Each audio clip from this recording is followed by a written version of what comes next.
Thank you very much, Bill, for that insightful talk and that guide through the history of the Magnitsky Act. You mentioned some of the countries now that are considering it, almost there, etc. Could you just talk through the process of how you begin to get a country or a group of countries to sign up to something like this? Well, I think the most interesting story and the most relevant story right now is the European Union. So it's one thing, so at the moment, the people who killed Sergei Magnitsky can still travel to their villas in the south of France and can still go to the Cala di Volpe in Sardinia and Italy and all the other fancy places that they go to without any hindrance. And so, yes, it's upsetting that they are on the Magnitsky list in Canada, the US, and all this kind of stuff, but it hasn't completely changed their lives. And so we need Europe. And so, and they love Europe.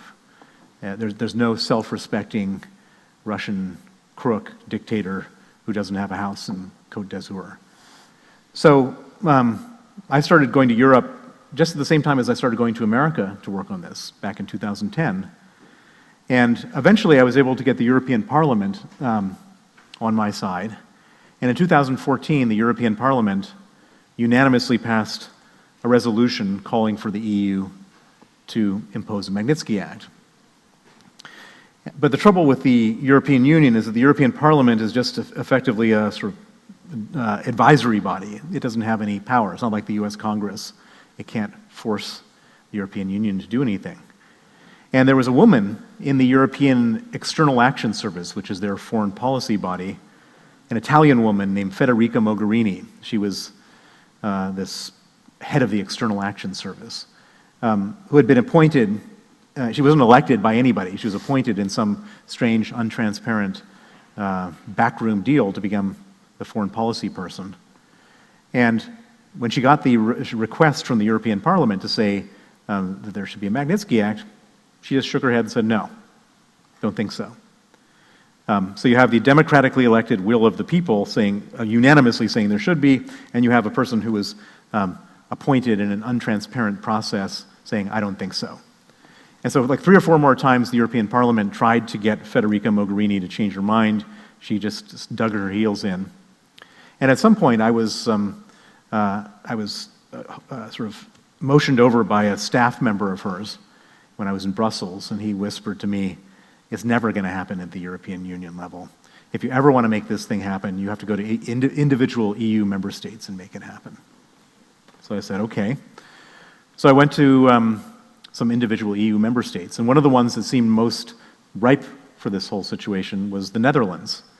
The Netherlands was a country in which Russia had shot down the MH17 passenger plane over Ukraine, and 198 people on that plane were from Holland. And so obviously it was their equivalent of September 11th. So I went to the Netherlands, and on one hand it was a ripe place, on the other hand they have a lot of business with Russia, the country does. And so I sort of launched this campaign to do a Dutch Magnitsky Act. And the Dutch government and the Dutch Prime Minister said, we think this is a really wonderful idea, really good idea, because they had to say that. But we think it would be best if it's done at the EU level. And they thought they had sort of punted it back, and that was the end, knowing full well that there was no chance of an EU Magnitsky Act. But the problem for them is that the Netherlands is a democracy, and it's a minority government, and there are many members of parliament from other parties other than the main government party who thought it was a really good idea too. And those members of parliament put together a resolution instructing the government to formally introduce it at an EU level.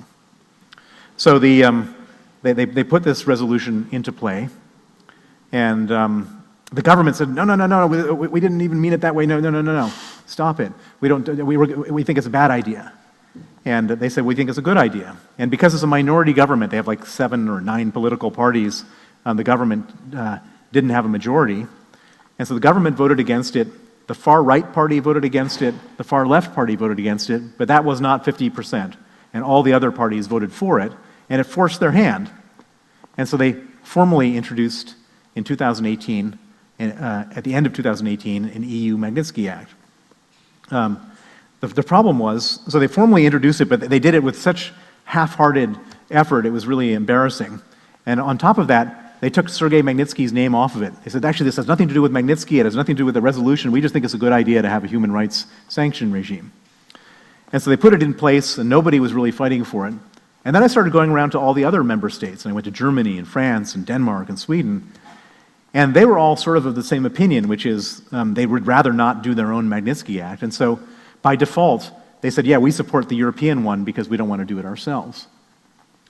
And so we ended up with, like, by the end of last year, with like 15 countries on board openly supporting it.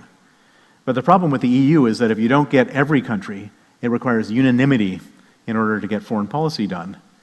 And Putin has a Trojan horse in the EU, and the Trojan horse, his name is Viktor Orban. Viktor Orban is the leader of Hungary. And he's he's openly pro-Putin, and so he made it known to all of the other member states that he was going to veto the European Magnitsky Act. And that's where it was stuck all of last year. And then all of a sudden something interesting happened, which is that I was kind of looking around to see what Orban cared about, and he didn't care about what the EU thought about him, but he cared profoundly about what US Republicans thought about him. And there was a lot of US Republicans who were extremely supportive of the Magnitsky Act and really wanted to see it at an EU level. And one of them, Senator Roger Wicker from Mississippi, called up the Hungarian ambassador, said, we're going to make a big public thing about this if you don't change your position. And they said, no, let's just give us a week. And a week later, Hungary dropped its opposition. And at the end of last year, the new head of the External Action Service, Joseph Borrell, announced that they were going to now, in principle, have an EU Magnitsky Act. Now, they still have to put together the legislation and the details, and there are devils in the details, and I'm sure I'm going to have lots of trouble and fights and so on in Brussels. But at the end of the day, I think we're going to end up getting an EU Magnitsky Act. And when that happens, assuming that they actually use it, that will be truly devastating for the bad guys. And what's the timescale realistically of something like that being implemented? Well, I mean, so the timescale is kind of compressed, I think. If you have countries like Kosovo signing up, and the EU, who's supposed to be this bastion of human rights and decency, still dragging their feet so they can't sanction Khashoggi's killers or Magnitsky's killers or whomever. It kind of makes I think there's sort of now a sense of urgency as this thing goes viral in different countries. And so maybe first 6 months, maybe, let's see. You mentioned people dragging their feet, and before we came in, we were talking a little about problems with British police dragging their feet occasionally over attacks in the UK. What's been your experience of how the British government has dealt with Russian human rights violations? Well, so there's been a few very famous cases. The most famous case is the Litvinenko case. Alexander Litvinenko was a Russian spy who defected to the UK, became a British citizen, and he was poisoned in 2006 using radioactive polonium. And his wife was calling for justice, and one of the things she wanted to do was to have a public inquiry into his death. And Theresa May was the Home Secretary at the time, and Theresa May firmly argued that it would be a bad idea to have a public inquiry into the murder of a British citizen because it might upset business and diplomatic relations with Russia. And she lost, and there was a public inquiry, and the public inquiry came to the conclusion that the murder was done by the Russian FSB, their secret police, and the conclusion, the wording of the conclusion probably, it said probably, so it didn't say certainly, probably at the instruction of Vladimir Putin. However, the attitude of the government was on display in a court document that Theresa May signed, and that is the attitude of the British government generally about murders here. And so when there is another, and there have been a number of murders here that are connected to Russia, And when those murders happen, what you see is that the British authorities try to sweep them under the carpet.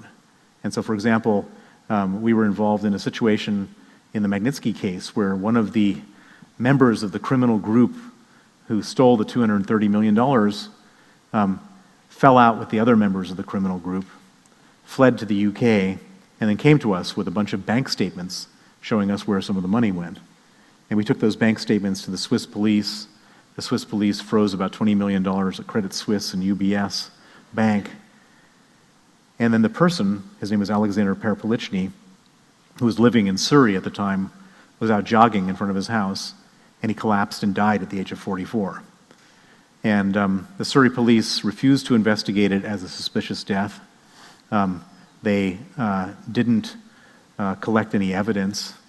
The autopsy, they flushed all samples from the stomach and other things down the drain. And when it came to the coroner's inquest, the coroner had no information other than the circumstantial evidence that he was a whistleblower, but there was no firm evidence that he was murdered because all the evidence had been destroyed. And so the coroner said, if I can't show any evidence that he was murdered, I have to come to the conclusion that it was a natural death. And this is one of many. There's a BuzzFeed article called From Russia with Blood, and it's a series of articles about all the murders that took place here, and if anyone's interested, you should just go back and read those, because it's remarkable how many horrifying deaths there have been in the UK of people from Russia at odds with Russia, where the British authorities refused to investigate. And indeed, British citizens, and for any of you who ever feel that when you're on BuzzFeed you're wasting time, you are in fact funding very important journalism with whatever quiz you're taking. Knowing that the Russian government is capable of killing in broad daylight, does that not frankly terrify you as you go about your business of trying to thwart them? Well, I am more motivated by my hunger for justice than I am by my fear, and I don't stop what I'm doing, and I'm not going to stop what I'm doing. Doesn't mean that I was just on my way to Davos last week, and I received a warning from the British Special Services that they had received a warning from the Swiss Special Services that my life was in danger in Davos, but I still went. I got through it. I increased my security, and I'm here today.